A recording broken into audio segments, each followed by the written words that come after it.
पुणे जिल्ह्यातील मुसळधार पावसामुळे उजनी धरणातून मोठ्या प्रमाणावर पाण्याचा विसर्ग सुरू असल्याने भीमा नदीला महापूर आला आहे।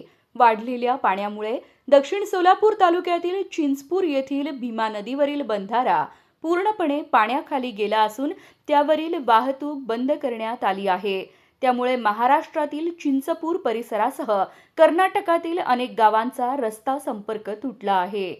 परिस्थितीची पाहणी करण्यासाठी मंद्रुप अपर तहसीलचे तहसीलदार विष्णू बुटे, मंद्रुप पोलीस निरीक्षक शंकर पटवारी, सहाय्यक पोलीस निरीक्षक देविदास करंडे तसेच पोलीस उपनिरीक्षक राज डांगे आणि अमित कुमार करपे यांनी घटनास्थळी भेट देऊन परिस्थितीचा आढावा घेतला।